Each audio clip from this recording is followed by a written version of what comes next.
আসসালামু আলাইকুম। গুরুদাল সরকারি কলেজে 2020-2021 শিক্ষাবর্ষে একাদশ শ্রেণীতে ভর্তিকৃত ব্যবসা শিক্ষা শাখা ছাত্রছাত্রীদেরকে আমি শুভেচ্ছা জানাচ্ছি। আজকে অনলাইন এই ক্লাসে আমি যে কোর্সের উপরে ক্লাস নেব সেটি হচ্ছে ফিনান্স, ব্যাংকিং ও বীমা। সুপ্রিয় শিক্ষার্থীবৃন্দ, প্রথমে আমি আমার পরিচয় দিই। আমি মোহাম্মদ আব্দুল হক, সহযোগী অধ্যাপক, হিসাব বিজ্ঞান বিভাগ, গুরুদয়াল সরকারি কলেজ। তোমাদেরকে ক্লাসে আবারও ওয়েলকাম জানাচ্ছি। তো তোমরা জানো যে আমাদের প্রত্যেকটা কোর্সেরই দুটি করে পত্র রয়েছে, প্রথম পত্র এবং দ্বিতীয় পত্র। আমাদের এই কোর্সটিরও স্বাভাবিকভাবে দুটি পত্র রয়েছে। প্রথম পত্রে রয়েছে ফিনান্স এবং দ্বিতীয় পত্রে রয়েছে ব্যাংকিং ও বীমা। শিক্ষার্থীবৃন্দ, স্বাভাবিকভাবেই অনলাইন ক্লাসে যেহেতু আমরা প্রথম দিকে, সেহেতু আমরা ফিনান্স বিষয়ে আমরা আলোচনা করব। তোমরা হয়তো এসএসসি লেভেলে অনেকেই ফিনান্স নিয়ে পড়াশোনা করেছ, তোমাদের মোটামুটি ভালো ধারণা আছে। তো এখন আমি ফিনান্স কি এটা নিয়ে একটু হালকা আলোকপাত করছি। ফিনান্সের যে ইংরেজি পরিভাষা, সেই ইংরেজি পরিভাষার বাংলা পরিভাষা হচ্ছে অর্থায়ন। অর্থায়ন অর্থায়ন এটাকে কেউ কেউ আবার বলে অর্থ সংস্থান, আবার কেউ বলেন অর্থ জোগাড়। তো তোমরা কিন্তু অর্থ জোগাড় করা এই শব্দটা সম্পর্কে খুব ভালো ধারণা আছে তোমাদের, কারণ আমাদের প্রাত্যহিক জীবনে, তোমাদের জীবনেও অর্থ কিন্তু সংস্থান বা অর্থ জোগাড় করতে হয়। যেমন তোমরা গুরুদয়াল সরকারি কলেজে ভর্তি হয়েছ, তোমাদের কিন্তু অর্থ লেগেছে। সেই অর্থটা যোগান বা সংস্থান তোমাদের কেউ না কেউ করেছেন। তোমাদের বাবা অথবা মা অথবা বড় ভাই বোন বা তোমার যে গার্জিয়ান আছেন, যিনি অভিভাবক আছেন, তিনি অর্থ সংস্থান করেছেন বা জোগাড় করেছেন। আমাদের ব্যক্তিগত জীবনে যেমন অর্থের প্রয়োজন হয়, ঠিক তেমনি আমাদের ব্যবসায়িক যে একটা জীবন আছে, ব্যবসায়িক যে একটা পর্ব আছে ব্যবসার, সেই ব্যবসার জন্য আমাদের অর্থের প্রয়োজন হয়। অর্থ তাহলে আমরা বিভিন্নভাবে সংস্থান বা আমরা বিভিন্নভাবে জোগাড় করতে পারি। যেমন একটু আগে তোমাদেরকে বলেছি যে তুমি তোমার গুরুদয়াল সরকারি কলেজে ভর্তির যে টাকাটা, সে টাকাটা সংস্থান হয়েছে, হয় তোমার বাবা দিয়েছেন, না তোমার মা দিয়েছেন, অথবা তোমার অন্য কোনো গার্জিয়ান দিয়েছেন, অথবা তুমি কারো কাছ থেকে কর্জা করে নিয়ে আসছো। এখানে কিন্তু দেখো একটা জিনিস খেয়াল করো, যে কর্জা করে বা ঋণ করে নিয়ে আসছো, আমি শব্দটা উচ্চারণ করেছি, বা অন্য কোনো উৎস থেকে তুমি এটা জোগাড় বা সংস্থান করেছ। তো যাই হোক, আমাদের ব্যবসায়িক জীবনেও কিন্তু এভাবে অর্থ কি করতে হয়, জোগাড় করতে হয় বা সংস্থান করতে হয়। বিভিন্নভাবে অর্থ সংস্থান হয়ে থাকে।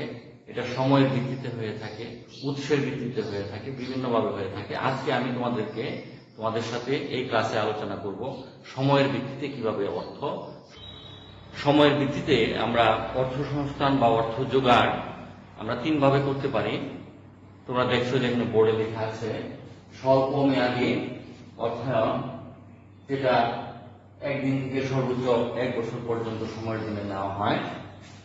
মধ্যমেয়াদী অর্থায়ন 1 বছর থেকে সর্বোচ্চ 5 বছর, আবার কেউ কেউ বলেন সর্বোচ্চ 7 বছর পর্যন্ত নেওয়া হয়। দীর্ঘমেয়াদী অর্থায়ন 5 বছর বা 7 বছরের ঊর্ধ্ব সময়ের জন্য যে ঋণটা নেওয়া হয় সেটাকে বলা হয় দীর্ঘমেয়াদী অর্থায়ন। সুপ্রিয় শিক্ষার্থীবৃন্দ, তোমরা ব্যক্তিগত, আমি আবারও বলতেছি, ব্যক্তিগত জীবনেও কিন্তু ঋণ করে থাকো বা ঋণ তোমার গার্জিয়ান ঋণ করে থাকেন। সেটাও এই তিনটা সময়ের জন্য করতে পারেন। একটা হলো যে খুবই অল্প সময়ের জন্য, যে অল্প সময় সর্বোচ্চ কতদিন, 365 দিন বা 1 বছর, অথবা মধ্য মেয়াদের জন্য একটা মোটামুটি 4-5 বছর, 6 বছর, 7 বছরের জন্য করে থাকেন, অথবা একটা দীর্ঘ মেয়াদের জন্য করে থাকেন, যে এটা 10 বছর, 15 বছর, 20 বছর এমন হতে পারে।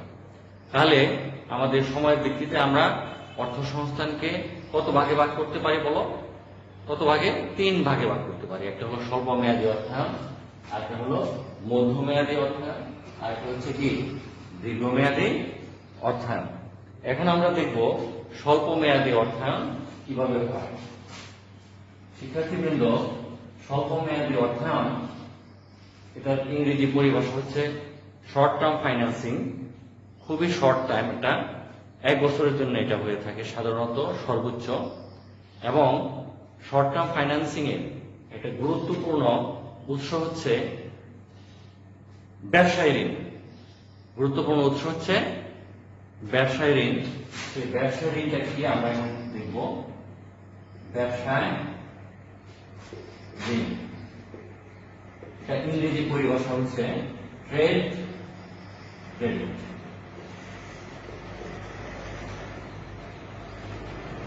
ট্রেড ক্রেডিট স্বল্পমেয়াদী অর্থায়নের এই উৎসটি খুবই জনপ্রিয় এবং আমরা আমাদের ব্যক্তিগত জীবনেও কিন্তু এই অর্থায়নটাও খুব বেশি কাজে লাগাই। যেমন ধরো, তোমার মেসে আজকে দুপুরবেলা রান্না করবে, চাল নেই। এখন চাল কেনার জন্য তোমার কি দরকার? অবশ্যই টাকার প্রয়োজন হবে। সেই টাকাও তোমার হাতে নেই। তুমি তো আর বসে থাকবে না, না খেয়ে থাকবে না, তাই না? তখন তুমি করবে কি, পাশের একটি দোকানে গিয়ে বলবে যে ভাই আমাকে 1 কেজি চাল দেন, আগামী 1 সপ্তাহের মধ্যে আমার গার্জিয়ান যখন বাড়ি থেকে টাকা পাঠাবে বা অন্য কোনো উপায়ে আপনাকে কি করব, আমি আপনার এই টাকাটা পরিশোধ করে দেব। তো উনি যে দোকানি আছেন তোমার মেসের পাশে, উনি হয়তো তোমাকে 1 কেজি চাল, আমি 1 কেজি অল্প পরিমাণ বলেছি এটা সুবিধার্থে, যে 1 কেজি চাল তোমাকে কি করলেন, বাকিতে দিলেন। সেই বাকিতে দেওয়ার ফলে তোমার যে একটা প্রয়োজন ছিল, টাকার যে প্রয়োজন ছিল, একটা ঋণের যে প্রয়োজন ছিল, সেই ঋণের প্রয়োজনটা কিন্তু অনেকাংশে মিটে গিয়েছে।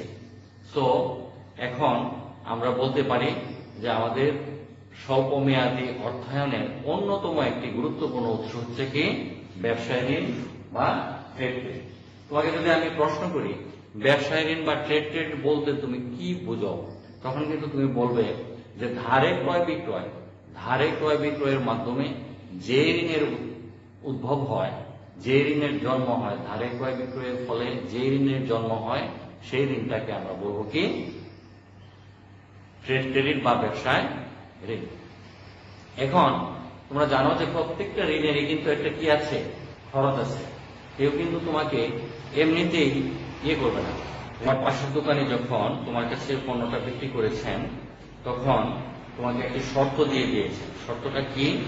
শর্তটা হচ্ছে 2-10 নিট 20। এর অর্থ কি? এর অর্থ হচ্ছে তুমি যদি 10 দিনের মধ্যে টাকাটা পরিশোধ করে দাও, তাহলে তোমাকে শতকরা 2 টাকা বার্তা দেওয়া হবে। কিন্তু তুমি যদি 10 দিনের মধ্যে টাকাটা পরিশোধ নাও করো, তাহলে এটাকে 20 দিনের মধ্যে তোমাকে কি করতে হবে, পরিশোধ করতে হবে। অর্থাৎ তাহলে তোমার কাছে যে উনি চাল বিক্রি করেছেন, এটার সর্বোচ্চ, এই ঋণের সর্বোচ্চ মেয়াদ হচ্ছে কত, 20 দিন। এবং তুমি যাতে করে খুব দ্রুত টাকাটা পরিশোধ করো, তোমাকে প্রণোদনা দেওয়ার জন্য অথবা তোমাকে উৎসাহিত করার জন্য যে তুমি দ্রুত টাকাটা পরিশোধ করে দেবে, এই জন্য তোমাকে একটা বার্তা দিয়েছেন যে তুমি যদি ঋণ নেওয়ার 10 দিনের মধ্যে তুমি টাকাটা পরিশোধ করো, তাহলে তোমাকে শতকরা 2 টাকা কি দেওয়া হবে, বার্তা দেওয়া হবে। কিন্তু তোমাকে কি করতে হবে, 20 দিনের মধ্যে অবশ্যই টাকাটা পরিশোধ করতে হবে। এখন তুমি টাকা পরিশোধ করতে পারো আর না পারো, এটার কিন্তু একটা খরচ আছে, সেটা বলা হয় ব্যবসায় ঋণের খরচ। সেই ব্যবসায় ঋণের খরচটা কিভাবে বের করে, সেটা আমি তোমাদেরকে এখন দেখাচ্ছি। ব্যবসায় ঋণের খরচ বের করার জন্য আমাদেরকে একটা সূত্রের সাহায্য নিতে হবে। তো আমি এখানে লিখছি ব্যবসা ঋণের খরচ, ইংরেজিতে বলা হয় কস্ট অফ ট্রেড ক্রেডিট। সংক্ষেপে এটা তুমি বলতে পারো CTC, cost of trade credit বা সিটিসি। এই সিটিসি বা ট্রেড ক্রেডিট আমরা কিভাবে বের করব?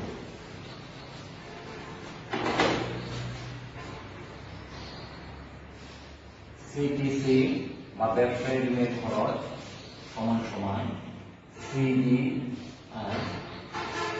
divided by 100 minus EBR into 360 by CP minus DP into 100।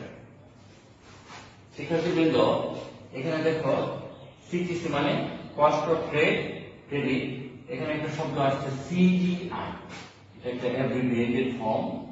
এটার ইলাবোরেশন হচ্ছে ক্যাশ ডিসকাউন্ট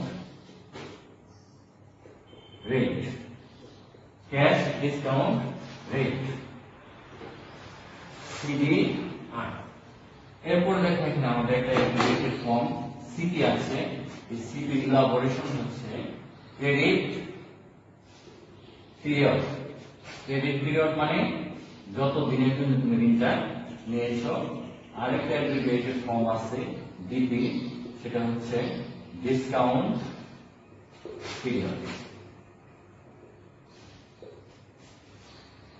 সুপ্রিয় শিক্ষার্থীবৃন্দ, আমাদের এই তিনটে অ্যাব্রিভিয়েটেড ফর্ম যদি তুমি মনে রাখো, একটা হলো সিডিআর, সিপি। এখন দেখো আমি বলেছিলাম শর্তটি হচ্ছে কি 2-10 নিট 20। এখানে পিরিয়ড হচ্ছে দুটো দিন, একটা হলো 10 দিন, একটা হচ্ছে কি 20 দিন। এই 20 দিন হচ্ছে আমার ক্রেডিট পিরিয়ড, তাহলে ক্রেডিট পিরিয়ড হচ্ছে কত 20। আর ডিসকাউন্ট পিরিয়ড, তোমাকে কত দিনের মধ্যে টাকাটা পরিশোধ করলে ডিসকাউন্ট দেওয়া হবে? 10 দিনের মধ্যে টাকা পরিশোধ করলে তোমাকে ডিসকাউন্ট দেওয়া হবে। তাহলে এই 10 দিন হচ্ছে আমাদের কি ডিসকাউন্ট পিরিয়ড। আর ক্যাশ ডিসকাউন্ট রেট, এটা হচ্ছে আমাদের 100 টাকার মধ্যে কত টাকা ডিসকাউন্ট দেব? 2 টাকা। তাহলে এই 2 টাকা হচ্ছে আমাদের ক্যাশ ডিসকাউন্ট। সুপ্রিয় শিক্ষার্থীবৃন্দ, তোমরা খুব সহজেই এটা মনে রাখতে পারবে যে কস্ট অফ ট্রেড ক্রেডিট বা সিটিসি সমান সমান সিডিআর মানে cash discount rate divided by 100 minus cash discount rate into 360 by CP, credit period minus DP, discount period into 100। এখানে তোমরা 360 একটা জিনিস খেয়াল করো, 360 কোথা থেকে আসছে? আমরা সাধারণত ফিনান্সে অর্থায়নে আমরা 1 বছর সমান সমান 360 দিন ধরে থাকি। সেই 360 দিন হচ্ছে সেই 1 বছরের দিন। তো এখন আমরা দেখব যে এই আমি যে তোমাদেরকে একটা উদাহরণ দিয়েছি 2-10 নিট 20, এটার খরচ আসলে কত হয়। তো আমরা যদি এই সূত্রের মধ্যে এটা বসাই তাহলে কি হচ্ছে দেখো, 2 divided by 100 minus 2 into 360 days, 20 days CP মানে credit period minus 10 into 100 equals to 298 into 360 by 10 into 100। আমরা যদি আরো এটাকে সিম্পলিফাই করি 298 into 1836 into 100। এখন আমরা এটা সিম্পলিফাই করি তাহলে কত আসে তোমরা একটু খেয়াল করে। সুপ্রিয় শিক্ষার্থীবৃন্দ, তাহলে তোমরা খেয়াল করো যে আমাদের যে এই ব্যবসা ঋণ বা ট্রেড ক্রেডিটের যে খরচ সেটা হলো 73.47%। অর্থাৎ এই আমি ব্যবসা ঋণ গ্রহণ করলে আমার এই খরচটা হতে পারে, সেটা ক্রেতারও হতে পারে বিক্রেতারও হতে পারে। এটা কিভাবে হয়, যদি আমি 10 দিনের মধ্যে দিতে পারি তাহলে আমি ডিসকাউন্ট পাবো, এবং বিক্রেতা স্বাভাবিকভাবে এটা একটা তার জন্য একটা কি ব্যয়।